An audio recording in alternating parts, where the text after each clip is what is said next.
তারেক ছিল ১০ বছরের এক চঞ্চল, কৌতূহলী আর কল্পনাপ্রবণ ছেলে। তার বাড়ির পাশে একটা বড় পুরনো বাগান ছিল, যেখানে সারাদিন নানা রঙের ফুল ফোটে, প্রজাপতিরা নাচে আর পাখিরা গান গায়। এই বাগানই ছিল তারেকের স্বপ্নের জায়গা। সে প্রতিদিন স্কুল থেকে ফিরে বই ব্যাগ ছুঁড়ে ফেলে দৌড়ে চলে যেত সেই বাগানে। কখনো গাছে চড়ে, কখনো প্রজাপতির পেছনে ছোটে, আবার কখনো নরম ঘাসে গড়িয়ে পড়ে মেঘের দিকে তাকিয়ে থাকে। তার চোখে এই বাগান ছিল শুধু গাছ ফুল নয়, এক অদ্ভুত কল্পনার রাজ্য। একদিন খুবই রৌদ্রোজ্জ্বল সকালে তারেক গাছের নিচে বসে একটি ছোট কাঠের টুকরো দিয়ে মাটিতে কিছু আঁকছিল। সে ভাবছিল, ইস, যদি একটা আসল গুপ্তধনের মানচিত্র পেতাম, তাহলে আমি সত্যিকারের অ্যাডভেঞ্চার শুরু করতে পারতাম। ঠিক তখনই ঘটল অলৌকিক এক ঘটনা। তারেক অনুভব করল তার কাঁধে কিছু একটা বসেছে। সে ভাবল হয়তো কোনো প্রজাপতি বা ছোট পোকা, কিন্তু যখন সে ধীরে ধীরে মাথা ঘুরিয়ে দেখল, তার চোখ ছানা বড়া। একটা ছোট ঝকঝকে রঙের মৌমাছি তার কাঁধে বসে আছে। তার ডানাগুলো চকচকে সবুজ হলুদ আর পিঠে জলজল করছে একটা ছোট্ট রঙিন কাগজ। তারেক ধীরে ধীরে তার আঙুল বাড়িয়ে মৌমাছিটির কাছে গেল। আশ্চর্যের ব্যাপার, মৌমাছিটি ভয় পায়নি, বরং হাসির মতো একটা আওয়াজ করে বলল, ভয় পেও না তারেক, আমি তোমার বন্ধু। আমার নাম হলো মধুমণি। আমি এসেছি একটা বিশেষ কাজে। তারেক তো অবাক, সে জীবনে কখনো কথা বলা মৌমাছি দেখেনি। সে হকচকিয়ে জিজ্ঞেস করল, তুমি কথা বলতে পারো? তুমি কি চাও?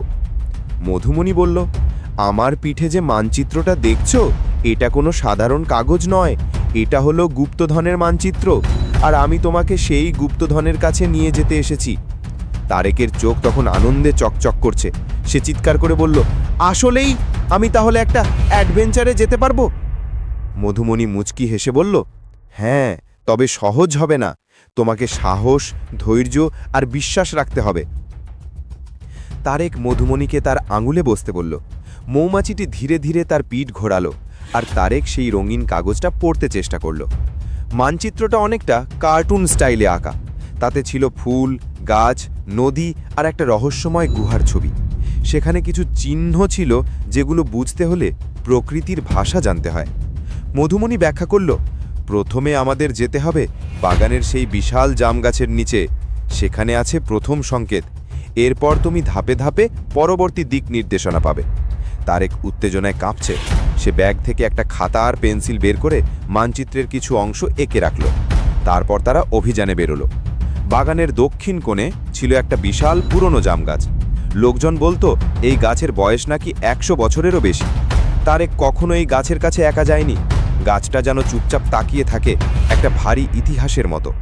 মধুমণি বলল, এই গাছের কোটরে লুকানো আছে একটি কাঠের বাক্স। সেটাই আমাদের প্রথম সংকেত। তারেক গাছে ওঠার জন্য একটা মোটা ডাল খুঁজল।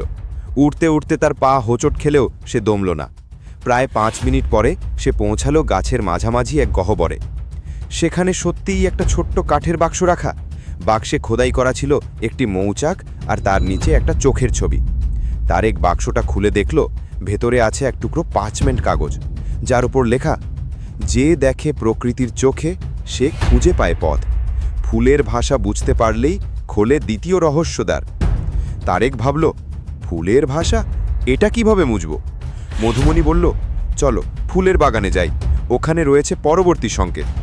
বাগানের মধ্যখানে ছিল এক রঙিন ফুলের বাগান। লাল, হলুদ, বেগুনি, নীল ফুলে ভরা এক নান্দনিক জায়গা।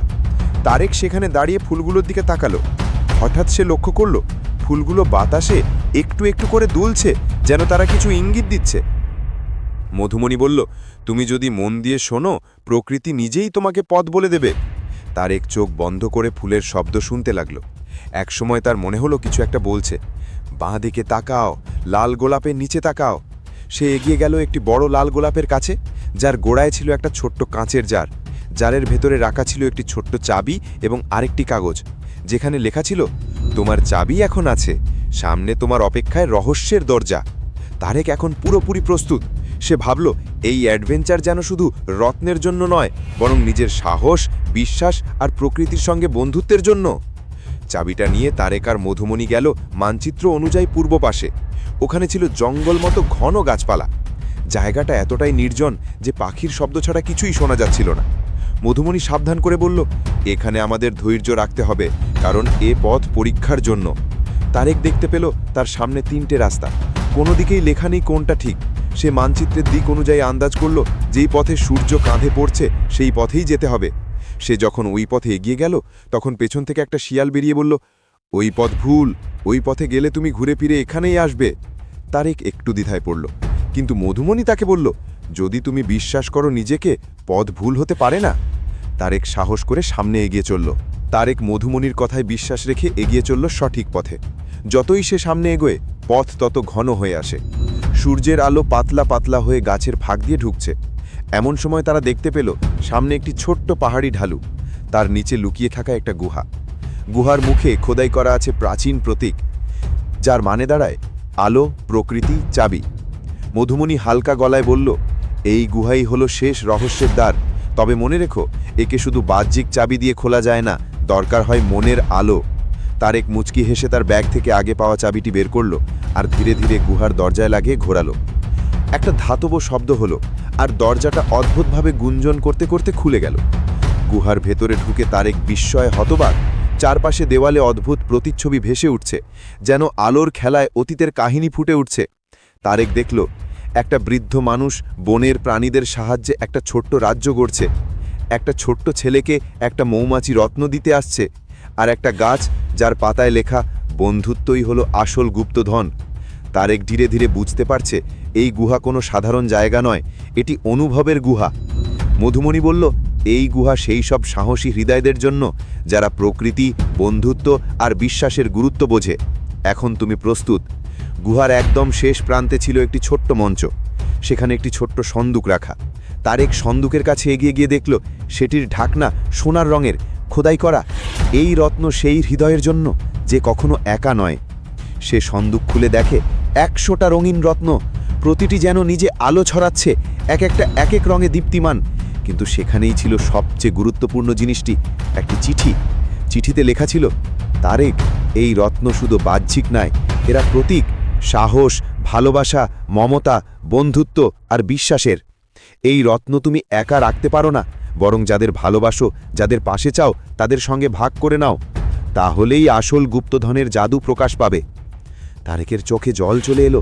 সে ভাবল, এতদিন আমি ভাবছিলাম রত্ন মানেই সোনা হেরে, কিন্তু এই রত্ন তো ভালোবাসার প্রতীক। মধুমণি হাসল, তুমি বুঝেছ আসল অর্থ। এখন ফিরে চলো, তোমার বন্ধুরা অপেক্ষা করছে। তারেক ফিরে এলো বাগানে। সন্ধ্যা নামছে, হালকা বাতাস বইছে, পাখিরা বাসায় ফিরছে। সে ডেকে নিল তার বন্ধুবান্ধব, আরাফ, মিম, লাবিবা, তানভীর, সবাই এলো দৌড়ে। তারেক তাদের সামনে সেই রত্নভরা সন্দুক খুলে বলল, এই রত্নগুলো আমার নয়, এগুলো আমাদের সবার।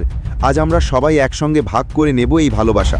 সেই মুহূর্তে সন্দুক থেকে আলো বেরিয়ে পুরো আকাশ রাঙিয়ে দিল। রঙিন আলোর লেজে লেখা হলো, ভালোবাসা যখন ভাগ করা হয় তখনই তা হয় চিরস্থায়ী। বন্ধুরা সেই রাতে মাটিতে বসে গল্প করল, হাসলো, খেলল। কেউ বলল, আমরা সত্যি এক অসম্ভব সুন্দর অভিজ্ঞতা পেলাম।